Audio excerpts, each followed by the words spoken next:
Ky emision realizohet nga Telegrafi Maqedoni dhe mundësohet nga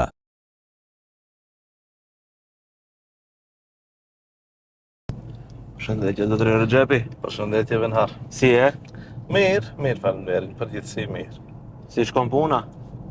Duket shumë mirë, nga këndi juaj duhet na tregoni si e shihni ju. Po, unë për atë të kam marrë, thjesht se kanë dalë informacionet e para se do jeni një ndër kandidatët e BDI-s për fakt, një ndër kandidatët në garë i propozuar prej BDI-s, po dhe marrim vesh brenda emisionit, ajo që kam më intereson mu është ta di kush është Bajram Rexhepi. Përveç se i potencial kandidat për kryetar komune dhe nën kryetar i BDI-s. Po, jemi sinqert, Bashkimi Demokratik për Integrim akoma nuk ka vendosur për kandidatët. Jemi në fazë të analizave, të sondazheve, të opinionit publik dhe varësisht, domethënë prej kandidatëve si do rezultojnë në përto anketën e do vendosim jo vetëm për Tetovën, po gjithkund. Rezultatet janë jashtëzakonisht shumë të mira. Në Tetovë fitojmë edhe me shumë kandidatë tjerë, po sigurisht do e presim se si do vendosin organet partijake. Në Kosivar thonë, shumë interesante ka një thënje, do dyftone komiteri. Bash ashtu. Unë jam 47 vjeç, jam inxhinier i diplomuar i informatikës, i shkencave të komunikimit dhe informacionit. Studimet i kam mbaruar në Universitetin e Shkupit, Shën Kirilli dhe Metodi, në Fakultetin e Shkencave të Natyrës, ndërsa studimet master i kam mbaruar në Universitetin e Evropës Juglindore këtu në Tetovë. Jam i martuar, baba i 3 fëmijëve. Me shëndet. Faleminderit. Kam punuar më shumë se kam një përvojë pune, domethënë 24-25 vjeçare. Në fillim puna ime e parë oficiale, domethënë me orar të plot, kam nisë në Ministrinë e Transportit dhe Lidhjeve në vitin 2002. Kam qenë ndër të parët, domethënë të BDI-s që janë punësuar në administratën publike. Dhe aty kemi punuar deri në vitin 2006, pastaj vendosa që bashkë me një mikun tim kemi hap një kompani për IT, edhe që nga viti 2007 deri në vitin 2018 kam punuar privatisht, domethënë. Një mandat kam qenë këshilltar në komunën e Tetovës, vitin 2013, por ka qenë një punë intenzive. Ne domethënë nisëm këtu në Tetovë, kryesisht me programim. Kemi bërë zhvillim softverit, pastaj hapëm një kompani edhe në Tiranë. Atje punën në Tiranë më lidhi me një kompani franceze që punonte në sektorin e energjetikës dhe për 10 vite kam qenë drejtor për Ballkan, domethënë i kësaj kompanie, është APAV International. Bëm një ekip jashtëzakonisht shumë të fuqishëm të inxhinierëve atje në Tiranë. Dhe me gjithë këtë potencial njerëzor që krijuam atje, ne kemi punuar gjithkund në përbot, se dia ka vend lindje të mesme që nuk kemi qenë. Kemi qenë baza e kompanisë ka qenë në Doha, në Katar.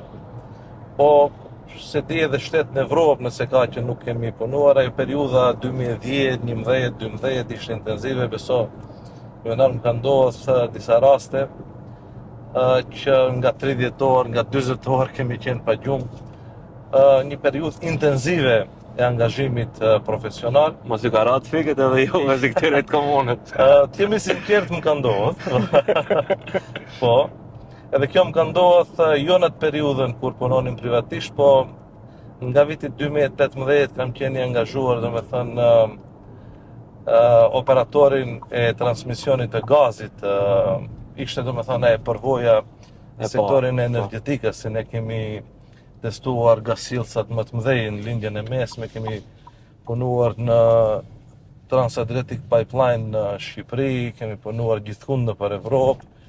Edhe kjo ishte shkaku që pastaj unë angazhova te kompania, te operatori i transmisionit të gazit, atëherë quheshte e resurset energjetike maqedonase, sot quhet Nomagas.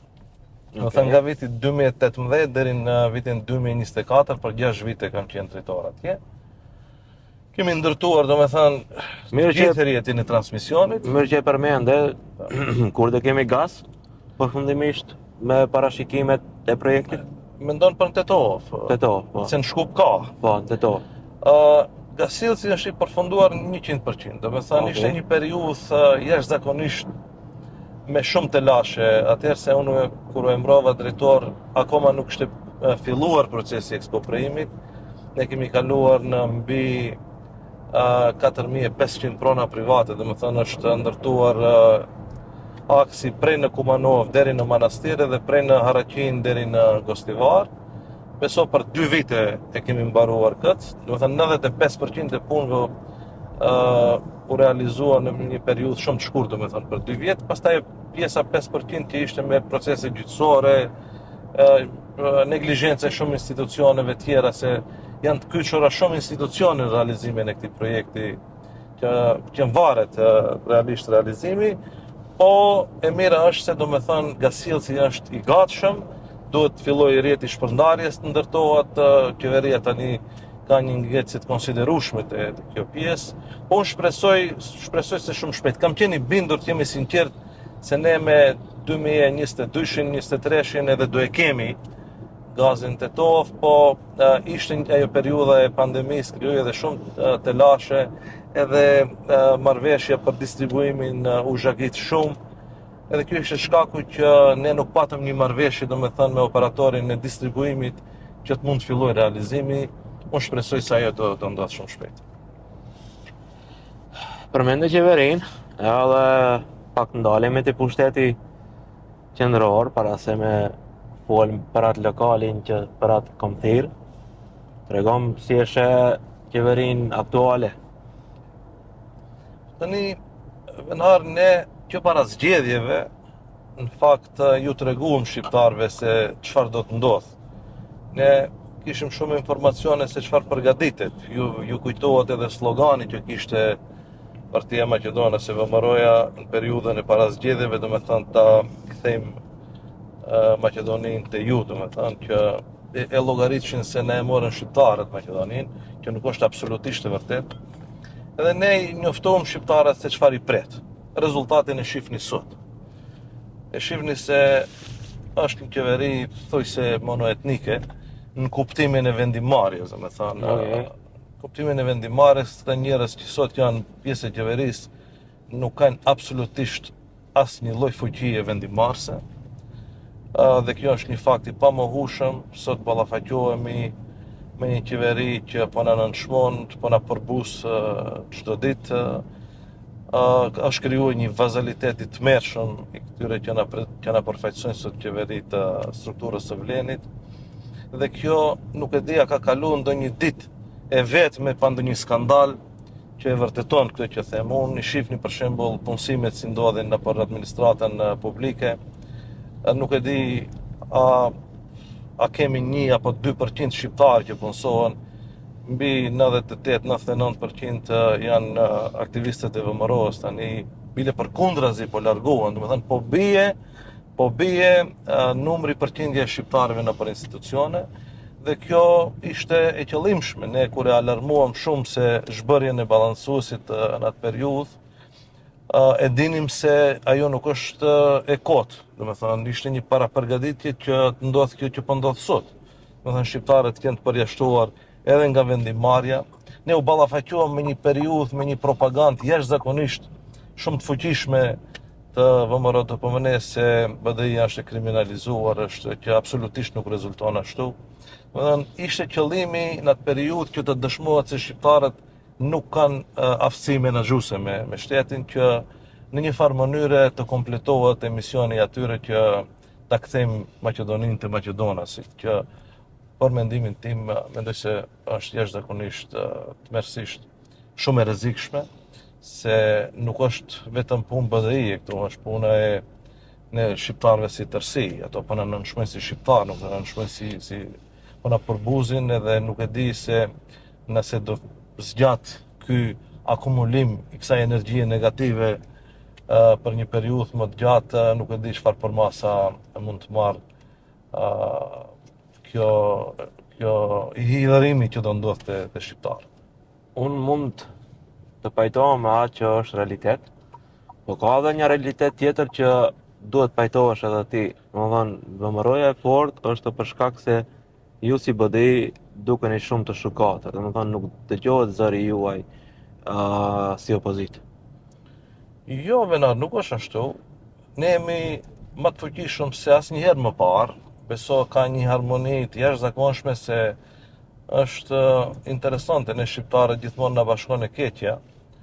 Edhe ne gjitha takimet që kemi me njerëzit, gjitha analizat, sondazhet, matjet e opinionit publik tregon se ne aktualisht jemi partia e dytë në shtet, domethënë jemi më të konsoliduar se asnjëherë më parë. Besoni në anketat e fundit rezulton se vetëm ne si BDI jemi 2 fish më shumë se vleni Krejt Bashk, ndërsa si front dikun 3 fish më shumë, edhe kjo do të dëshmohet në zgjedhjet lokale ku më duket se shqiptarët mezi presin të hakmeren edhe të materializojnë atë mlefin që është krijuar nga kjo qeveri pa legitimitet etnik. Edhe besoj se do pajtoheni pas zgjedhjeve lokale se çfarë mlefi është krijuar te shqiptarët me këtë qeveri. A thu se do të pasqirohet mlefi që e thoni ju në zgjedhjet lokale? A nuk është zgjedhje lokale për kandidatin? Po fjalën e kam për zgjedhjet lokale, se tani në bazë të gjitha informacioneve, shumica parlamentare nuk do vendos që të kemi zgjedhje lokale, se po të kishim zgjedhje lokale do ishte akoma një debakëll më i madh i vlenit në zgjedhje, po edhe në zgjedhjet lokale do dëshmohet kjo. Do thënë, unë pres që të fitojmë gjitha komunat. E kam thënë edhe në disa emisione tjera, maksimum që mund të pritet është se Vlen mund të fitoj 1, 2, ose mund ngjelet edhe pa asnjë komunë. Edhe këtë do e dëshmoj koha, se gjitha sondazhet flasin se është e pritshme të kemi një rezultat. Mos e ruan emisionin. Po sigurisht këtë mund ta diskutojmë në pas zgjedhjeve lokale. Tani a mund të ndryshojë diçka në këtë periudhë, nuk besoj, se realisht kemi edhe 3-4 muaj deri në zgjedhje. Po unë jam i bindur se do thellohet akoma më shumë, domethënë dallimi mes nesh edhe Vlenit nuk do ndodhte kundërta, domethënë edhe do jemi dëshmitar në vjesht se si do dalin rezultatet. Ta shohim, do t'i krahasojmë. Sigurisht. Tregom tash, nuk ma konfirmove se do jesh kandidat, po qashia e ka konfirmuar vetë se mo. Domethënë njerëzit e konfirmojnë në rrugë se dihen vetë se mo, andej është zoti Kasami, andej është zotëria Rexhepi, nëse nuk ka dhe ndonjë kandidat tjetër, kjo do jetë gara në Tetov. Tregom realisht situatë hipotetike, ti nesër ulesh në zyrën e kryetarit komunës.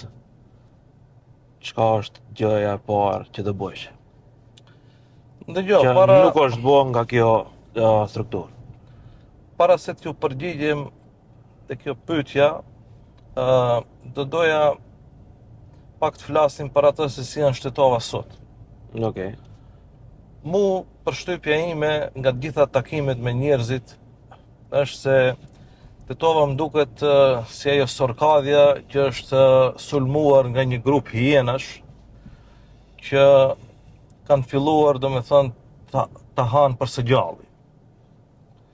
Tetova ndihet e sulmuar, Tetova ndihet e tradhtuar, Tetova ndihet e grabitur, Tetova ndihet si e pashprehes, dhe beso se kjo do reflektohet zgjedhjet lokale. E shofte njerëzit, e shofte Tetova se sikur ndihet një piskame madhe nga kjo që po ndodh sot me këtë strukturë aktuale menaxhuese me komunën, që shesin pronat e komunës çdo ditë për vlera absolutisht papërfillshme. Po ndodh një tragjedi e vërtet me ndërmarrjet publike, po shesin gjithçka që munden, privatizuan ndriçimin publik, privatizuan ndërmarrjen e mbeturinave, përgatiten, po nuk do t'i lejojmë ta privatizojnë edhe ndërmarrjen e ujit, shesin tokat. Kjo me monopolin që ndodhi është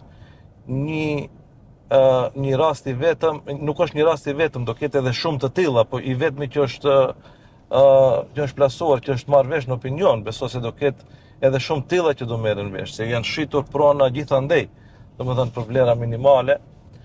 Edhe nëse ne qytetarët do vendosin që ne të menaxhojmë komunën e Tetovës, puna e parë do jetë që të krijohet një strukturë stabile, me njerëz që realisht e duan Tetovën, me realisht që e shohin si qytetin e tyre, nuk e shohin si plaçk lufte që të mund ta shëmtojnë çdo ditë, që të mund ta katandisin këtë formën e sotshme që gjithë ne jemi dëshmitar të asaj se çfarë po ndodh. Puna e parë mendoj se do jetë që krijohet një program zhvillimor, që ne domethënë të kemi një perspektivë të qartë për zhvillimin e komunës. Domethënë plani gjeneral duhet bëhet një ditë më parë, sepse është ngulfat keq, kemi ndërtime të pafundme pa leje, kemi një kaos urbanistik, kemi një kaos në komunikacion, gjithandej e shifni, domethënë çdo ditë jemi dëshmitar të asaj se çfarë po ndodh. Plani gjeneral duhet bëhet i pari, puna me kodrën e diellit duhet një ditë më parë të nisë procesi i ndërtimit. Ne kemi patur, me siguri do pyetni pse se bë gjatë periudhës. Beso ajo ka qenë një procedurë e finalizuar, ne erdhëm deri në fazën që ligji për investim strategjik kaloi në parlament, po ishin dorethana të çuditshme pse nuk mundëm të realizojmë, se ishte periudha parazgjedhore. Edhe unë Tetovën mbas 4 vitesh e shoh me 200-300.000 turistë që do vinë në kodrën e diellit, me teleferikun që do funksionoj, me 10 hotele që do ndërtohen lart, gjysma e turistëve të vinë të rinë poshtë. Bëjmë një nga një tash, ti komentojmë? Po, përmende monopolin, ku kryetari i komunës aktuali thotë se është shitur në kohën tuaj. Një nga një. Absolutisht nuk është e vërtetë. Absolutisht, ju shihni kontratat, shihni ndryshimet e planeve kur janë bërë. Është një gënjeshtër në kuadër të gjitha gënjeshtrave tjera që po ndodhin këtu. Është shumë e qartë, me siguri keni pa dokumentet se kush është nënshkruar në të marrëveshje. Është shumë e thjeshtë. Nëse doni do ja japim që t'i keni të gjitha. Besoni, ajo është shitur nga 1 euro metër katror, domethënë 7.000 euro ajo pronë e ka shitur komuna Tetova Tabak, ndërsa Tetova Tabak pastaj e ka shitur për 5 milion euro një kompani tjetër. Këto materiale janë gjitha plasuara në opinione dhe opinioni e din mirë. S'ka asnjë lidhje logjike me periudhën para se kjo strukturë aktuale të jetë në menaxhim komunën e Tetovës. Kjo bëhet thjesht për ti përballë argumentet që i kam dëgju si gazetare, kam patjetër të dëgjoj preskonferencat për një problematikë të tillë. Vendet publike që thoni ka shit, mund të jetë e vërtet, do t'rregojë koha, po kjo përballet me atë shitjen edhe shikjellakit në kohën e Teutarifit. Edhe që tash ka moratorium për ta përvetësuar. Jo, ndëgjo. Tani periudha e shitjes shikjellakut nuk është e vërtetë, se në shikjellaku ka qenë një pronë që e ka bler një kompani private pre kompanisë private, edhe është ndryshuar vetëm plani atëherë në atë periudhë, nuk ka pas lidhje me shitje, nuk e ka shit komuna atë. Edhe nuk janë gjërat krahasueshme këto. Okej. Për kodrën e diellit, domethënë kodra e diellit mendohet se ka një shumë të madhe. Si mund pushteti lokal, nëse ti e ta konkretisht, domethënë sa thot 200.000 turistë, Po. Konkretisht si mund ta pushteti lokal ta rregullojë përveç teleferikut? Jo, nuk është vetëm në ingerencët e pushtetit lokal, edhe pushteti qendror normalisht. Duhet të jetë një bashkëpunim ndërmjet pushtetit lokal dhe pushtetit qendror, po nuk do jetë e lehtë. Besoni, unë jam shumë i vetëdijshëm se nuk është një projekt që realizohet lehtë, po do bëjmë gjithçka që mundemi, sepse ky është projekti që do e vë në lëvizje gjithë ekonominë, gjithë zhvillimin e komunës së Tetovës. Është një resurs jashtëzakonisht shumë i fuqishëm për të nisë të zhvillohet Tetova.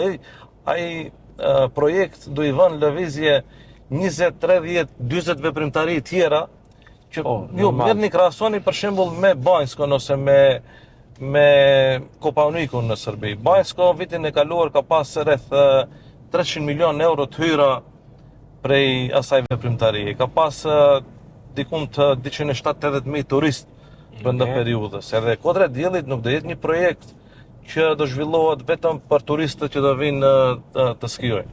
Kodra e Diellit do zhvillohet që turistët të vinë 12 muaj. Edhe pjesën dimrore, gjysma e tyre mendoj se duhet të rinë poshtë në Tetovë, që do e gjallërojnë Tetovën. Unë ma shumë e shijoj verës për shkak peshës. Besoj edhe unë ashtu. Për shkak peshës që nuk mund skijoj. Thjesht tregom BDI-ja tash si është mbrenda, a ka ndihmu të shërohet prej asaj që normalisht çdo parti që rrin 20 vjet pushtet ka gabime që duhet i përmirësojë. Si është organizimi brenda? Dëgjoj, Venar. Si nën kryetar flas, domethënë ti e sheh procesin nga brenda edhe shumë interesant se një opozitë fortë është shteti fort. BDI-ja tani është më konsoliduar se asnjëherë më parë, thash edhe parës. Domethënë ka një energji jashtëzakonisht shumë pozitive edhe mezi presin njerëzit që ta merren për të që ndodhi në këtë periudhë një vjeçare sa VMRO-ja vendosi domethënë ti merr këto strukturën e Vlenit pa mbështetjen, pa votën shqiptare në qeveri. Sigurisht ne kemi bë gabime, edhe gabimet janë njerëzore. Është edhe shumë burnore edhe të kërkosh falje për gabimet, edhe ne dim edhe atë ta bëjmë, se nuk ka qenë pa gabime, po ajo që është e rëndësishme, ne në orientimet strategjike nuk kemi pas gabime.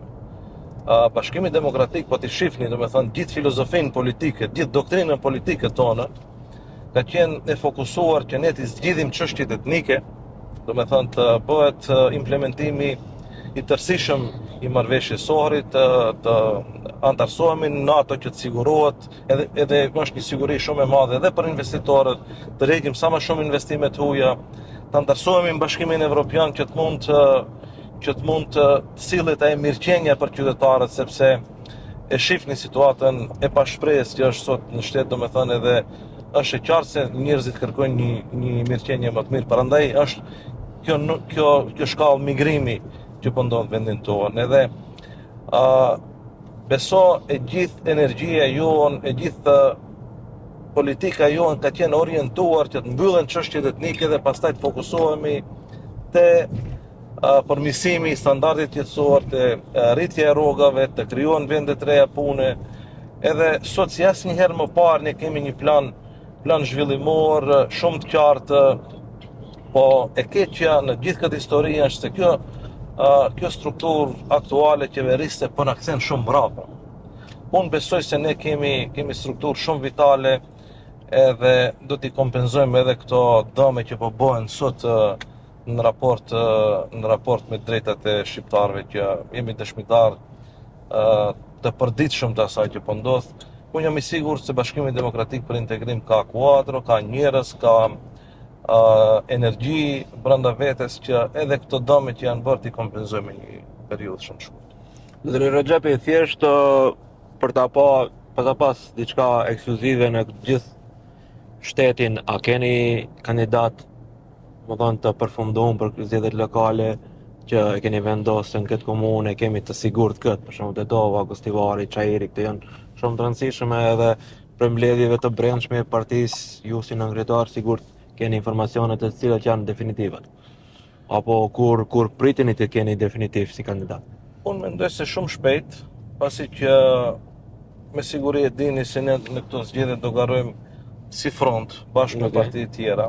Sigurt? Bashkë me partitë e frontit evropian, po me shumë gjasa kjo periudhë është faza ku negociohen domethënë edhe komunat, kush në cilën komunë, me partnerët tjerë. Edhe kjo do jetë e lidhur edhe e mvarur me rejtingun e kandidatëve që kanë nëpër komunat ndryshme. Po ato që di unë domethënë që kemi analizuar deri tash, ne do jemi fitues absolut në gjitha komunat në shtet. Kjo nuk është e rëndësishme domethënë se koha kur do shpallen kandidaturat, nuk është e rëndësishme emrat, e rëndësishme është se do dalin kandidatët që do jenë fitues absolut të si. Por Tetovën e fiton shqiptari sigurt. Do të thonë, Gostivarin fiton shqiptari sigurt. Komunat problematike në nivel kombëtar flas. Struga, Kërçova, a keni pajtueshmëri, a keni diskutuar me parti tjera që mos nxjerrni ka 6 kandidat sekret që bëjnë partitë politike, secila parti që ti mundsohet një kandidat i Maqedon ta merr? Jo, unë mendoj se nëse garojmë si front, nuk do ketë më shumë se një kandidat për frontit, edhe jam shumë i bindur se kështu do ndodh. Edhe pritshmëritë janë se në pjesën dërmuese të komunave do kemi vetëm 2 kandidatë, domethënë një prej Vlenit, një prej Frontit Evropian, edhe eventualisht në disa komuna nëse paraqiten kandidat pavarur se partitë tjera nuk besoj se do mund të kandidojnë në për pjesën dërmuese të komunave. Tash në disa edhe mund të ketë, po e rëndësishme është që komunat që rrezikohen domethënë të humben, ne të kemi një pajtueshmëri edhe me partnerët tonë, po të kemi një pajtueshmëri edhe me oponentët tonë të Vlenit që eventualisht të vazhdojnë të menaxhojnë kuadrot shqiptar, si është puna e Kërçovës, puna e Strugës, edhe unë jam shumë i sigurt se kështu do ndodh. Kur flisni fronti, kënë e mendoni brenda? Po tani Aleanca e zotit Taravari janë deklaruar se ato do dalin me listat veçanta Për këshilltar. për këshilltar.